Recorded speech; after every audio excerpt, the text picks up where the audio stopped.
I've always been skeptical of the supernatural. Ghosts, poltergeists, demons, you name it, I didn't believe in it. Until one night, alone in my childhood home, I experienced something that science just can't explain. I'm a 32-year-old man now, with a job, an apartment, and a rational, scientific mind. But whenever I think back to that night, I'm instantly a frightened 17-year-old again. It makes me question everything. This experience happened around 15 years ago, but remains etched in my memory like it was yesterday. My parents had gone out of town for the weekend, leaving me alone in our suburban house. My mom, a true believer in the paranormal, always claimed that our house was active, but I dismissed her claims as fanciful nonsense. The first evening alone was uneventful. I spent the night eating junk food and binge-watching movies, an ideal setting for any teenager. I went to bed late and drifted into a deep sleep almost instantly. However, I woke up around 3 a.m. to the sound of footsteps downstairs. Startled, I initially thought a burglar had broken in. I lay still, holding my breath, listening intently. But something was off. The footsteps sounded more like soft pacing than an intruder rummaging through the house. I mustered the courage to investigate. Taking a baseball bat for protection, I slowly crept downstairs, my eyes straining in the darkness. I reached the living room and flicked on the lights, half expecting to catch a burglar red-handed. But there was nothing. The room was exactly how I'd left it earlier that night. Feeling slightly foolish, I was about to head back upstairs when I heard it. A faint whisper calling my name. It was a woman's voice, soft and distant, as if coming from the walls themselves.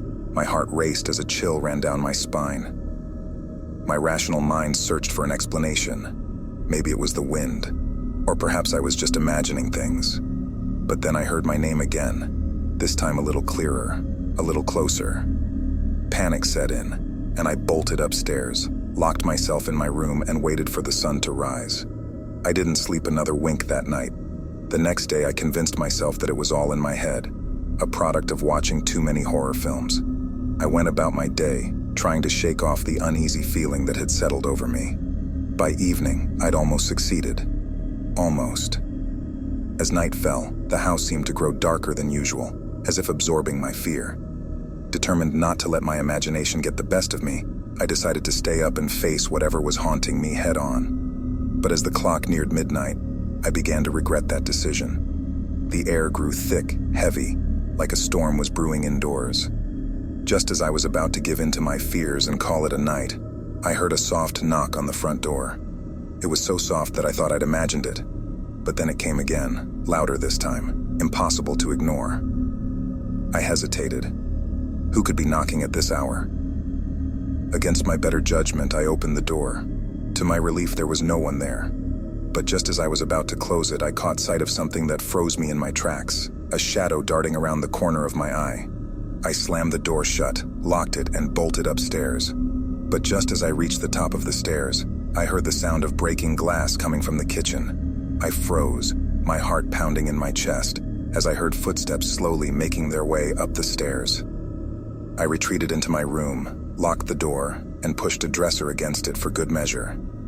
There I sat, baseball bat in hand, listening as the footsteps reached the top of the stairs and paused. And then, to my horror, they started moving towards my room. Closer and closer they came, until they stopped right outside my door.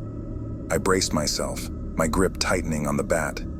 But instead of trying to force the door open, whoever, or whatever it was, started whispering my name again, that same soft, haunting voice from the night before. Then, as abruptly as it had started, it stopped. The house fell into an eerie silence. I didn't dare move until the morning light streamed through my window. Even then, it took every ounce of courage I had to open that door and step out. The house was exactly as I'd left it, except for one thing. On the kitchen floor, amid shards of broken glass, was a framed picture of me taken when I was a child.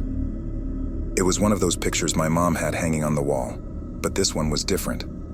My eyes, originally a happy, innocent blue, were now black, as if someone had colored them in. When my parents returned, I told them everything. My mom seemed to take it seriously, but my dad dismissed it as an overactive imagination. I moved out for college a year later, and never experienced anything like that again in that house. But I still can't shake the feeling that something reached out to me from wherever spirits dwell, for reasons I may never understand. And that terrifies me more than anything. For years, that experience haunted me. I moved to a different state for college and later for work, trying to distance myself from that house, that night, that inexplicable event. My mom still lives there, but my dad passed away a few years ago. She says the house has been calm, no supernatural activities to report, but every now and then she'd feel a cold draft or hear footsteps when she knows she's alone. She's used to it, she says. I never got used to it. I never could. Fast forward to the present. I had to return to my hometown for a job assignment. Given the circumstances, it would have been easier to stay at my mom's place rather than a hotel. I knew I had to face my past and perhaps my unfounded fears. I've saged the house, talked to Father Mike, and done everything I can to cleanse the space, Mom assured me when I arrived. You have nothing to worry about. That should have comforted me, but it didn't. That first evening, Mom cooked a family recipe for dinner, the kind of comfort food you need when your nerves are shot. We reminisced about old times, carefully avoiding any mention of that night. It wasn't until I was getting ready for bed that the anxiety hit me. The guest room was 2 doors down from my old room, the room where it happened. As I closed the door behind me, my eyes instinctively darted to the lock. Would it hold if... No, I had to stop thinking like that. Sleep didn't come easy, but it eventually came. Until I woke up. I glanced at the clock, 3:07 a.m. My heart began to pound. I was all too aware of what time it was. The witching hour, they call it. And then I heard the footsteps. They were faint but unmistakable. They were coming up the stairs, slowly, deliberately. I wanted to believe it was my mom, perhaps restless and wandering the house. But I knew it wasn't her. She had a distinct, quick pace, always bustling from one room to another. These footsteps were slow, like whoever it was taking their time, savoring each step. My mind raced. Should I call out? Should I barricade the door? But before I could do anything, the footsteps stopped, right outside my door. I held my breath, waiting, praying. Seconds stretched into minutes, and just when I thought it was over, I heard it. A soft, almost inaudible whisper. "Welcome back." It was the same voice from 15 years ago, the same haunting tone that had driven me to the brink of madness. But before I could react, another sound broke the silence, the sound of a door creaking open. But it wasn't my door. It was the door to my old room. I lay there in disbelief. The door to my old room had opened, but no one came into my room. No one spoke again. What did it mean? I waited for what felt like hours, but was probably only a matter of minutes. Finally, I summoned the courage to get out of bed. I couldn't ignore it. I had to know. Wearing pajamas and gripping my phone like a lifeline, I tiptoed down the hallway toward my old room. The door was ajar, just as I had heard. Gently pushing it open, I held my breath. The room was as I remembered it. Same paint, same old closet, same window overlooking the backyard. The air was chilly, but nothing seemed out of the ordinary. Except, the room was empty. The bed was made, the desk was clear, and the closet door was closed. It was as if nothing had ever happened there. Or so I thought, until I noticed one unsettling detail. The window was open, just a crack. That window had been locked for years. My mom was adamant about it. Yet here it was, open as if inviting something, or someone in. Fingers trembling, I closed and locked the window. Then I heard it, a faint rustle coming from the closet.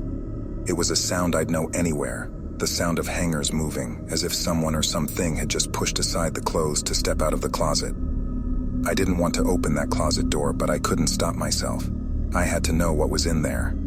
Slowly, I reached for the knob and pulled. The clothes swayed gently, but nothing seemed amiss.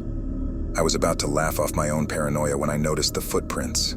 There, in the thin layer of dust on the closet floor, were fresh footprints leading right to where I stood.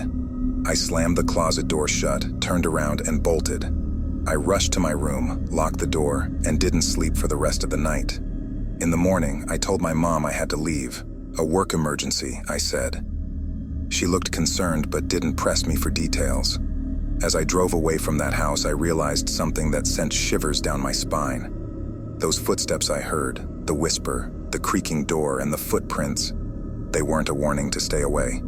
They were an invitation to stay. And that, more than anything, is what terrified me, because a part of me wanted to stay and find out who, or what, had been inviting me back. But some doors, once opened, can never be closed.